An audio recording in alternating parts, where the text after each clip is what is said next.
Agora, passados os primeiros dias dos registros, né, foram publicados os editais, tivemos algumas impugnações. No total, há alguma coisa em torno de 350 pedidos de registro de candidatura, ou seja, 350 pessoas, entre candidatos a vereador e a prefeito, se inscreveram para participar das eleições de 2012, nos 3 municípios que compõem a 40ª zona. Esses processos estão todos tramitando, a maioria deles está chegando já no momento de ser julgados, alguns foram indeferidos, problemas do tipo não se desincompatibilizou no tempo oportuno, a gente teve algumas impugnações a respeito de analfabetismo também, mas que se revelaram infundadas. A gente não teve problema nenhum de analfabetismo nesse ano, nessa zona eleitoral.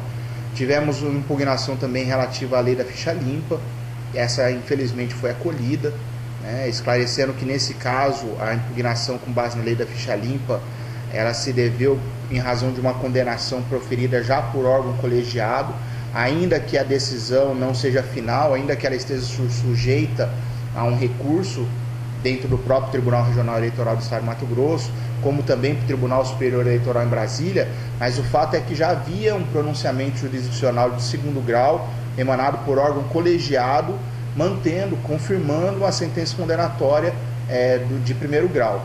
Essa situação já é suficiente para configurar a inelegibilidade da lei da ficha limpa, que não exige o trânsito em julgado da sentença condenatória, exige tão somente que ela seja confirmada por um órgão colegiado. O fato é que, tirando esses pequenos obstáculos, foram poucos proporcionalmente ao número de candidatos, nós estamos tendo muito trabalho, mas as coisas têm caminhado de forma bastante produtiva. Como tem sido aí a questão da substituição de candidatos, que gera muitas dúvidas? A questão de prazos, até onde pode, até onde não pode, como os partidos devem levar isso até a Justiça Eleitoral? A substituição dos candidatos, vamos falar primeiro da eleição proporcional, a eleição para vereadores, ela pode acontecer basicamente por 2 motivos. Em razão da renúncia do candidato, aquele que foi inicialmente indicado pelo partido não tem mais interesse ou por qualquer outro motivo não quer concorrer ao cargo para o qual foi indicado. Ele pode renunciar à sua candidatura. A substituição pode acontecer também em razão do fato da Justiça Eleitoral não ter indeferido o pedido de registro, por qualquer motivo que seja. Essas 2 situações são as mais comuns, autorizam que o partido ou a coligação a qual aquele candidato participar, fazia parte, que ela venha e peça à Justiça Eleitoral a indicação de um novo candidato, em substituição daquele que não está mais participando do processo eleitoral. Na eleição proporcional, essa substituição ela tem que acontecer, o pedido de substituição tem que se apresentar na Justiça Eleitoral nos 10 dias seguintes a decisão que ou homologou a renúncia ou que indeferiu o pedido de registro, mas ela também tem uma data limite para acontecer, que é o dia 8 de agosto. Né? Todas as substituições da eleição proporcional devem acontecer, devem ser os pedidos de substituição de candidato, devem ser apresentados à Justiça Eleitoral impreterivelmente até o dia 8 de agosto. Depois dessa data, não temos mais substituição nas eleições proporcionais. Na eleição majoritária, eleição para prefeito, já é diferente. A lei e a resolução desse ano falam o quê? Que a qualquer tempo, até o dia da eleição, é possível que haja substituição nos candidatos para prefeito e vice-prefeito. Saiu uma notícia na última semana sobre registros no TRE a respeito de algumas denúncias quanto a abuso de poder nas campanhas e propaganda irregular. Isso tem acontecido em Favela também, denúncias nesse sentido? Não. A gente até recebeu duas denúncias anônimas encaminhadas pelo site do Tribunal Regional Eleitoral, informando possíveis irregularidades no município de Poxoréu. Algumas diligências preliminares foram realizadas e aquelas informações não se confirmaram, ou porque os fatos narrados não aconteceram, ou porque os fatos aconteceram, mas não constituíam uma irregularidade, não se configuravam em qualquer ato irregular que merecesse repreensão e investigação mais aprofundada da Justiça Eleitoral.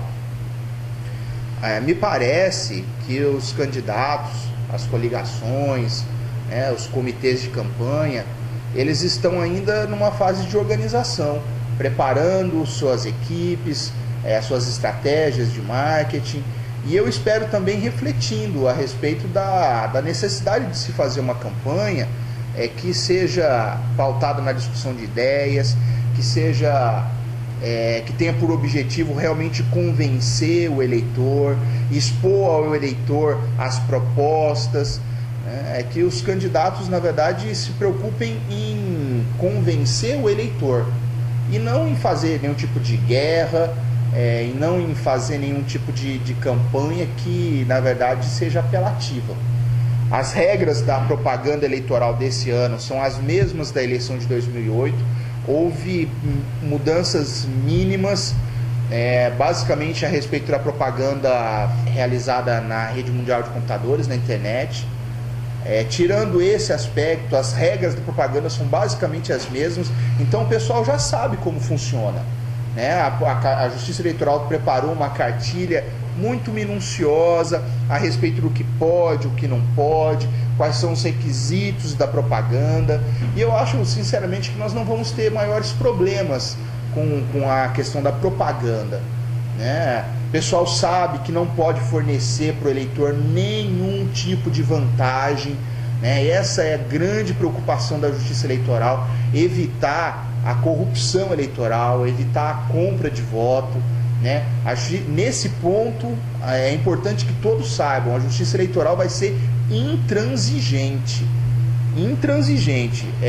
O eleitor, a sociedade brasileira não tem mais paciência, não está mais disposta a compactuar com a corrupção em nenhuma esfera, e muito menos em época de propaganda eleitoral, em época de campanha eleitoral. Então, nesse ponto é muito importante que os candidatos saibam e que também o eleitor saiba. Aquele que compra voto é ladrão, está roubando do cidadão o direito de escolher quem vai lhe governar.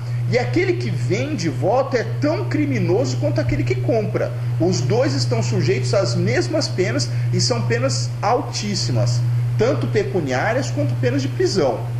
Então a Justiça Eleitoral se preocupa sim com vários aspectos da eleição, com a logística do dia da eleição, se preocupa com a regularidade dos processos, se preocupa com a propaganda para que ela não seja abusiva, para que ela não seja realizada de forma irregular, mas a grande preocupação da Justiça Eleitoral é com a corrupção eleitoral. Isso é inadmissível. A Justiça Eleitoral está imbuída do propósito de convencer o eleitor a votar de forma consciente, a escolher os seus candidatos com base nas suas propostas, com base naquilo que eles tenham realmente de bom a oferecer para a comunidade, e comprometida, a Justiça Eleitoral, o Ministério Público Eleitoral, comprometidos em coibir todas as formas de corrupção eleitoral. Então, fica o meu recado para os partidos, coligações e eleitores. Não caiam na armadilha da corrupção eleitoral. Não se permitam seduzir pela compra de voto. Nada de distribuir vantagens ao eleitor, de nenhum tipo. Desde chaveirinho, caneta, camiseta, até cesta básica, carne, festa, churrasco. Nem pagar conta de eleitor em comitê eleitoral. O eleitor vai lá, leva a conta de água, a conta de luz, o comitê recolhe, paga, devolve a fatura. Todas essas formas de transferir qualquer tipo de vantagem patrimonial para o eleitor, isso importa em corrupção eleitoral. E isso a Justiça Eleitoral não vai admitir.